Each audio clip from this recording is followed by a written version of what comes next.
So hey guys, welcome back to my channel. I know that this channel is primarily known as a typology channel, and feel free to check out my Patreon as well as my personality themed merch in the description box below.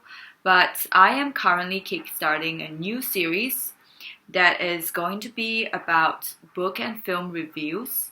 I would say mostly it is going to be about the books that I read, and a lot of them will be non-fiction books because I want to move this channel to a more like personal development direction.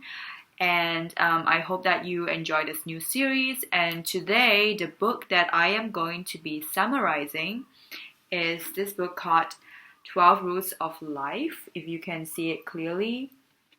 I know that this book has been, very widely talked about, and so I'm not going to go into the details with these book summaries.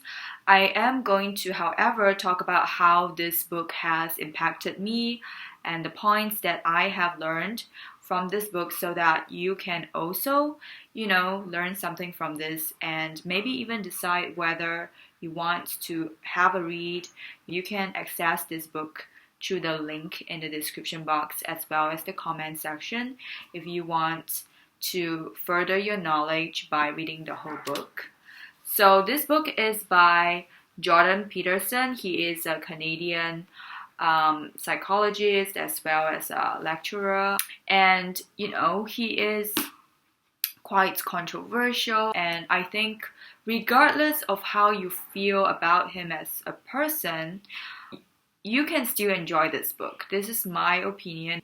I think his book has the potential of really benefiting people's development, and not just to men, but like women and everyone in general.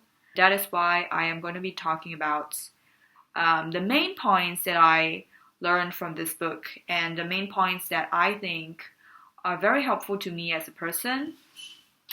So the first one that I want to talk about is his first rule, which is stand up straight with your shoulders back. So this is the rule. Basically, he has 12 rules. That's why it's called 12 Rules for Life. This is the rule that a lot of people remember as the lobster rule. So basically, there's a lot of jokes and memes online about the dominant lobster standing up straight with the shoulders back, proving that he is, the cream of the crop or anything, something like that. This rule is basically about how you should present yourself with an air of authority so that people would not mess with you. And what I mean by that is you present yourself in a way that people would take you seriously and are less likely to want to bully you. So this is going off of evolutionary theory. For those people who have not read this chapter, and you only look at the memes of the lobsters, you may find it like ridiculous, like why are you talking about lobsters and being dominant? But it really is used to prove a point. Basically, animals and humans, from an evolutionary standpoint, are quite similar.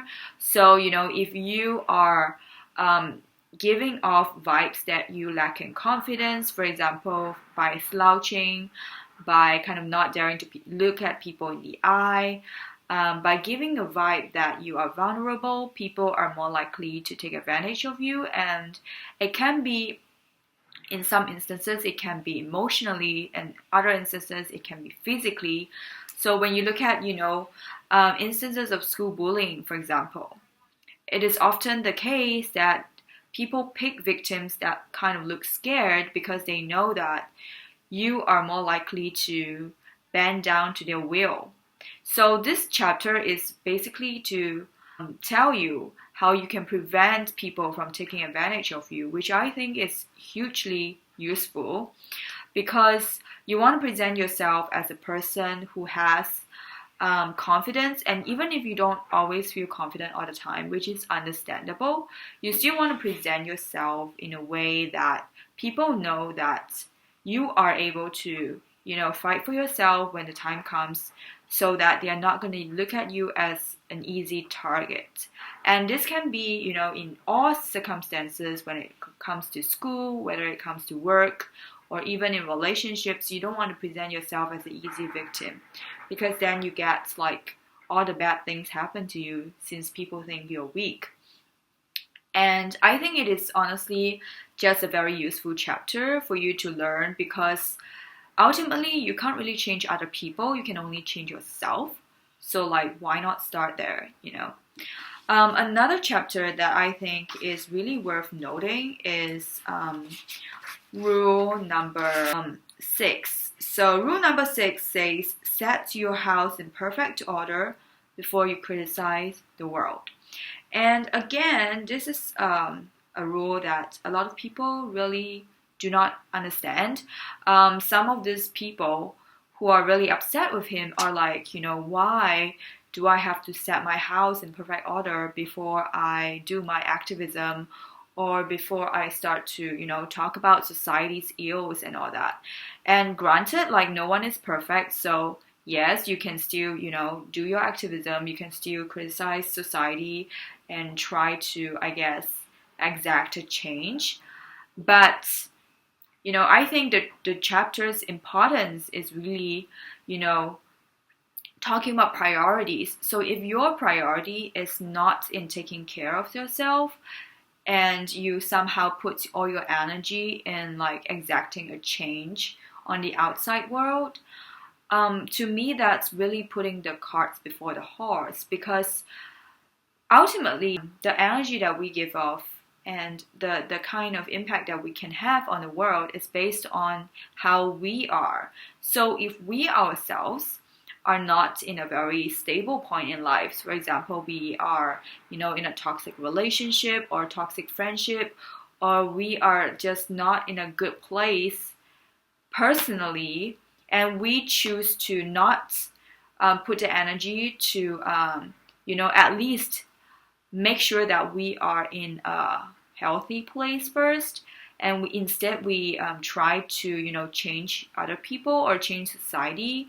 Often the case, what I observe is that what you want and the result that you get is actually quite the opposite. So instead of, going for a positive change, you may actually bring about more negative change, because it's not something that you can help, because when we try to change other people or change society, we are ultimately still using our own way to do it, and we are using our own energy. And if we ourselves are not in a good place, like, he talks a lot about decluttering your home, which is a good way to get started.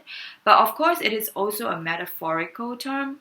So decluttering your house is also about decluttering your mind, basically like setting your house in order also means setting your life in order, at least making sure that you are in a place where you are able to exact positive change. Because if you yourself is in a really negative place in life, chances are you are going to bring that negativity to other people. And so if you try to, do things on the outside without working things on the inside, once again, it is not very effective from what I observe, because ultimately everything is going to come from you within, and it is often counterproductive from what I have seen. And that is why I think we see so much chaos today, because a lot of people are not really emotionally ready.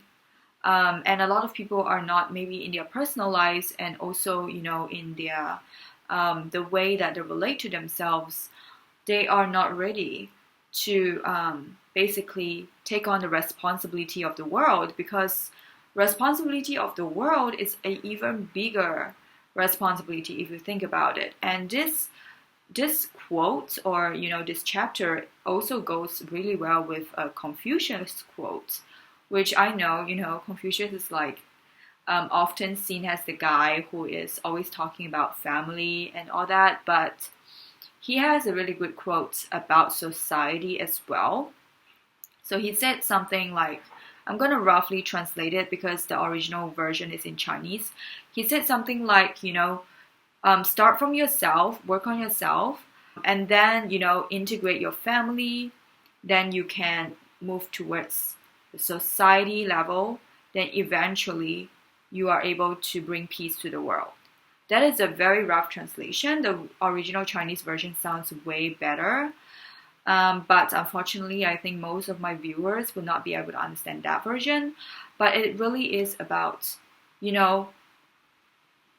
basically working on your priorities. I mean, it's not that you cannot do activism or try to, improve the world while working on yourself. I think you can do both, but make sure that you are prioritizing your own health and your own emotional needs and your own emotional well-being, because that is really what is going to translate to the bigger society and not the other way around. So once again, I think this chapter is extremely important, especially to the world that we live in today. And the last rule that I want to talk about that is also really important to me is tell the truth, or at least don't lie. And I think I mentioned this before in the other videos. This is basically a rule that, people are like, sometimes white lies are okay. And I understand, like when you're talking about if someone asks you if they appear bad, or if they ask you a very sensitive question about themselves, you may want to maybe sugarcoat it a little bit, I understand. But when it comes to like major issues, and also just like even small issues in life, like things that you shouldn't sugarcoat, I think we really need to value truth.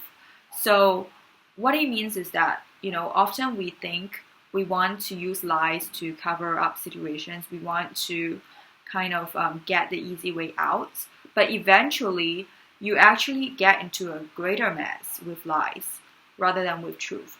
So for example, he gave the example of if you screw up, I don't know if this is the exact example, but I remember something along the lines of if you screw up at work and you don't tell the truth, you try to like hide it, and then it gets even worse because people find out you did so much wrong, and then you try to cover it up more, then eventually like it explodes, And this is also what happens on a societal level. Like if you don't tell the truth, if you don't want to be honest with people because you are scared of rejection, you're scared of people having a different, idea of you, then eventually it's going to snowball and you have a whole society telling lies, and that actually like leads to more issues because you're not able to really review what the real problems are. And he talks about that especially in a dictatorship setting, where a lot of people in dictatorships, they actually know what's actually going on. Like a lot of people know that they are being tricked, that they are being controlled, especially when you look at those very extreme situations where people's speech are being controlled, where the government is able to permit certain words and not allow for other words. A lot of these people, they know deep down what is going on, but because they're too scared of other people judging them, they are not able to speak the truth, and that's why dictatorships are able to happen. So even from like small situations like work related or family related situation where you try to cover up a lie, or you make a mistake and you don't want people to know, and then you just explode later on, or on a bigger level when it's societal, when you try to like lie to people so that you don't appear like unacceptable socially, but then the problem kind of metastasize. So that's why in dictatorships they are able to control your speech because they don't dare to tell the truth of what they see. They parrot each other. They don't dare to raise questions because not because they don't know what's going on. The thing is, most people do know, and there is a great portion of people who do know, but because they don't dare to tell the truth, and it is hugely rooted in our need for social acceptance and our need for validation. That is why a lot of people lie, and however, the consequences can be really catastrophic. So this is another really great chapter because it can really prevent tragedies. And there are really a lot of examples in history where people lie to protect themselves, and then they realize that eventually their lie proves to have even worse consequences than telling the truth in the first place, because then it gets too late later on, you know. These are the 3 rules that I focused on because they are the ones that made the most impact on me, but altogether there are 12, so it's really too many to go into this video right now. I recommend this book to everybody who wants to do some self-development, and also, you know, for the betterment of society as a whole as well. I have the link in the description box below, and I hope that you enjoyed this video. So I'll see you in the next one. Remember to like and subscribe as usual if you enjoyed it. Bye!